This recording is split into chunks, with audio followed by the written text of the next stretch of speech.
Ha! Coup d'état. Cette fois, c'est moi qui prends le contrôle. J'ai viré l'autre loup pour parler du vrai sujet. Les journalistes, c'est des menteurs. Au crustacé, viens. Ça va, poto? Ouais, moi aussi, je me suis inventé un ami imaginaire. Comme ça, il dit des conneries, et moi j'ai l'air intelligent. Attends, je vais t'imaginer encore plus con. Ça va, poto? Voilà. Ouais, c'est parti. Aziz, lumière. Donc les journalistes, ils mentent. Attends, on va faire une intro classique. Tu te mets là, tu dis une connerie, après moi je réagis. Eh, les journalistes, ils mentent jamais. Je le sais. C'est un journaliste qui me l'a dit. Ah, très bon. Mais en vrai, là, les journalistes, est-ce qu'ils mentent dessus? Oui, mais non. Mais oui, c'est un oui mais oui cette fois. Un oui mais oui. En Allemagne, 24% des journalistes ont déjà menti. En France, près de la moitié des cartes de presse sont fausses. Et en Espagne, 127% des journalistes sont corrompus. Impossible! Bah ouais, je les ai inventés les chiffres. Mais en vrai, t'aurais été vérifié. Et quand l'autre il te balance des chiffres là, il te met les liens dans la bio. Mais en vrai, tu vas vérifier. Avoue, tu cliques jamais. Je le sais. Eh mais comment on sait que toi, tu dis la vérité? Non mais t'existes pas toi, on s'en fout là. Donc, Bien sûr, j'existe. C'est toi qui n'existe pas, sale menteur. haha! Coup d'état! Cette fois, c'est moi qui prends le contrôle. Je vais virer l'autre loup là pour parler du vrai sujet. Les youtubeurs, ils mentent. Vas-y Louis, lumière.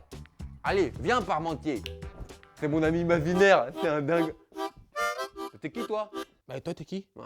Vous prenez les crevettes et vous les découpez en morceaux. Mais ça va pas ou quoi? Ah stylé! Ah maintenant t'es une fille. C'est quoi ça? Oh. Ça va pas ou quoi? C'est bon, t'as fini? Relou. La vraie vidéo commence maintenant. Il n'est pas nécessaire de regarder ce qui précède. Oui, je sais, c'est trop tard. Beaucoup de gens accusent les journalistes de mentir. Et ils ont pas forcément tort. Mais il y a un problème. Si nous on ment, comment être sûr que eux, ils disent la vérité? Ah c'est celui qui dit qui est? C'est ça ta défense toute flinguée? Il est sérieux lui? Mais j'ai pas de défense. Des journalistes qui mentent, il y en a. Ils ont même un héros. Il s'appelle Klaas Relotius. Menteur. Même le nom il sonne faux. Et pourtant il existe. C'était même une star en Allemagne. Reporter pour Der Spiegel, couvert de prix, il a fait des articles super, des reportages géniaux, des portraits incroyables. Tellement incroyable qu'un autre journaliste est passé derrière lui pour vérifier. Résultat, Tout était faux. Le gros menteur. 14 articles bidons. Et il a fait pire. En 2016, il écrit le portrait de deux orphelins, un frère et une sœur, en Syrie, sous les bombes. Il les aurait aidés à rejoindre l'Allemagne. Évidemment, les gens sont émus, mais les orphelins, ils n'ont pas d'argent. Alors qu'est-ce qu'il a fait? Il a lancé un appel aux dons. Génie. Évidemment, les enfants qui ne sont ni frères, ni sœurs, ni orphelins d'ailleurs, n'ont jamais vu l'Allemagne. Mais les dons, ils arrivaient vraiment, ils arrivaient directement sur le compte du journaliste. Ah, c'est mon héros. C'est un génie. Je parie qu'il nous ressemble. C'est lui.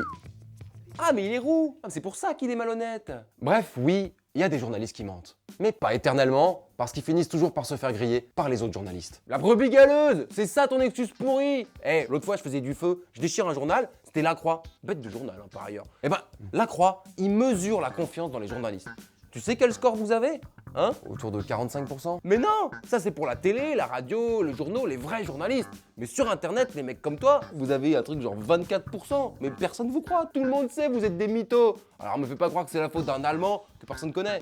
Même s'il est beau. Non, évidemment. Le problème, c'est que la vérité, la vraie vérité, la vérité n'existe pas. Quoi? Où est la vérité? Le soleil se couche, le soleil n'existe pas. Rien n'est rien, tout est tout, tout est un. La vérité n'existe pas. Donc parfois je me demande si toi-même, à qui je parle, tu existes. Bon, je te connais pas là, donc maintenant ça va. Merci. Merci. Ça va. Bah t'existes en fait, voilà. La vérité pour les journalistes, c'est une matière, c'est un terrain. Mais quand t'as une minute ou seulement quelques lignes pour traiter d'un sujet complexe, tu fais des choix, tu fais des coupes. Un reportage, c'est juste une vision de la vérité. Bah n'importe quoi, la vérité c'est la vérité, ça suffit là. Ça, personne ne se dit que c'est une banane, c'est une question d'opinion. Ben non, ça, c'est une courgette. C'est un concombre. Mais le mieux, c'est que je te montre un exemple. Imaginons un reportage avec deux interviews d'opposants politiques sur le quinquennat d'Emmanuel Macron.